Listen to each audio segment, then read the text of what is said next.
NVR and New Authority, building bridges back through the power of non-violent resistance.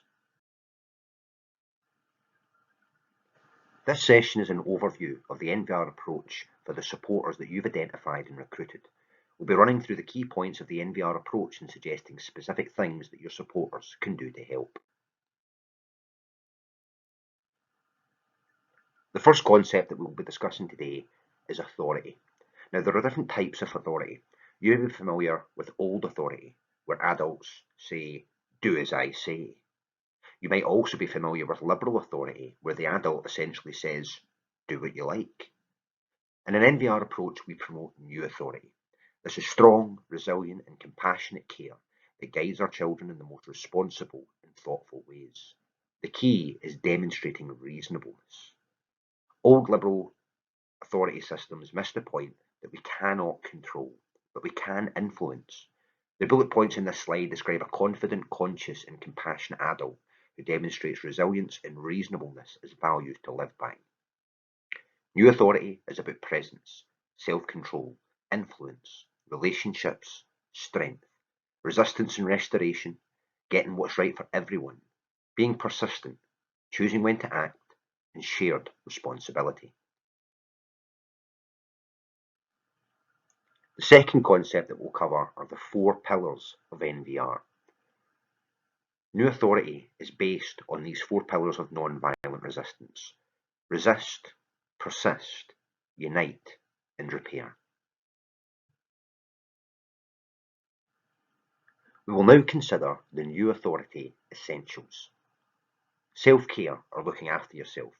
This is not an indulgence, it's vital fuel for the most important job in the world, raising children. Secondly, understanding, deciphering, and de-escalating. These are in-the-moment skills that allow us to act, not react. Next, relational gestures. These are first aid for relationships.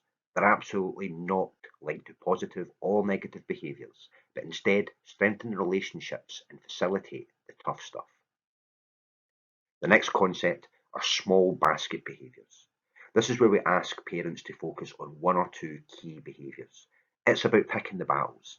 If we target every single issue, the main message about the most damaging behaviours gets lost in the mix. Next is the announcement.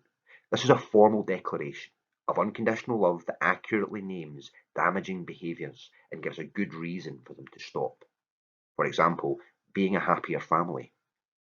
And finally, one of the most important elements of new authority is the support network. This is where you, as a supporter, comes in. Your support will help parents with implementing all of these strategies and tools on a daily basis. Next is the message campaign. The message campaign is all about the main carer mobilising support by requesting input from the right people at the right time. You are the right people.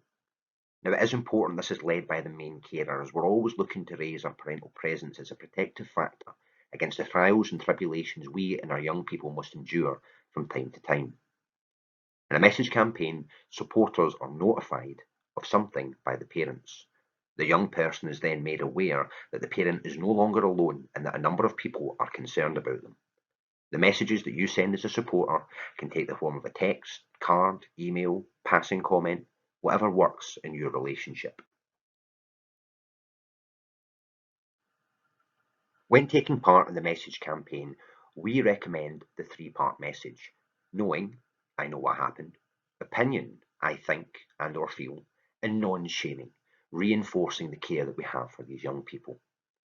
This could take the form of, for example, knowing, I heard you hit your mother last night; opinion, that's not right; and non-shaming, I care about you and your mum.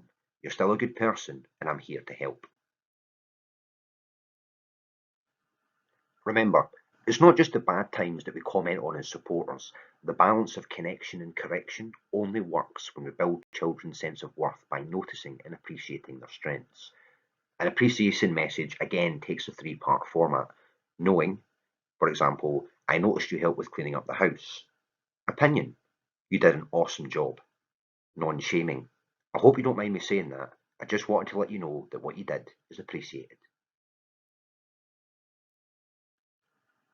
Next we will discuss the 2 hands of parenting and supporting. Following an act of resistance, such as a message campaign, create the balance by conducting a relational gesture. Make sure you prepare it in advance.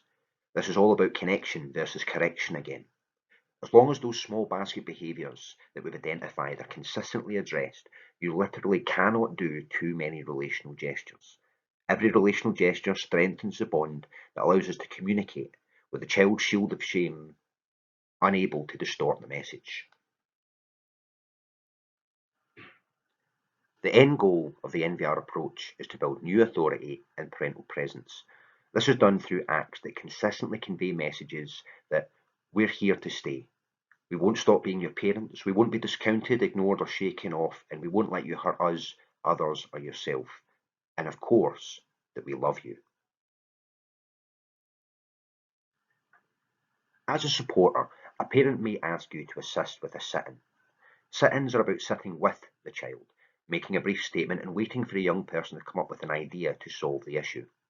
These were originally devised as being very formal, with more than one person involved and lasting roughly an hour, but we suggest it's good to be more flexible, less-handed and more natural. A sit-in can take place hours after or the next day or two after. They normally involve at least two adults. Remember to assess risks. Sit-ins are not a punishment, but they're more of a relational gesture, and they should involve a brief message that explains why you're there. And in the end, if you haven't found a solution, that's okay. We can always find one next time. Sit-ins are an opportunity to think about a problem and to suggest alternatives. It's okay to sit in silence and respond only to constructive suggestions, and it's okay to abandon the sit-in if it isn't working. Now, there are different types of sit-in for children who are not aggressive, but the lead should always be taken by the parent. Here are some things to consider for all sit-ins. Use the space of the room. You might want to sit in front of the child or perhaps sandwich the child between adults. You could sit in a circle. They are part of the overall campaign, so planning ahead is essential. The key is looking for the child to come up with a solution or to change entrenched patterns and dynamics. Sit-ins need to be very carefully planned, and you have an important part to play as a supporter in supporting the parents' plans. Think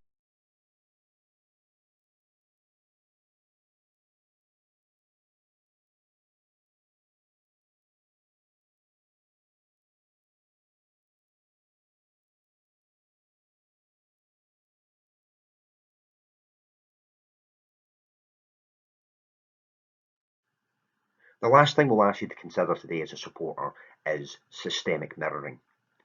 These facilitate the unsaid between family members. They involve using phrases like, I'm wondering if you might be feeling, or it must be really hard because. Systemic mirroring creates empathy and it facilitates a voice for the young person.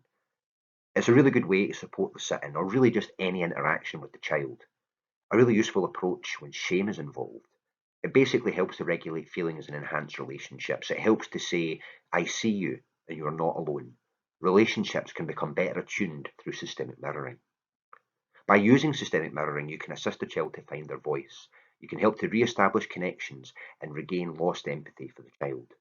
As supporters, anything you can do to assist the main carer in following this programme will be invaluable in helping us build happier and healthier relationships with our children.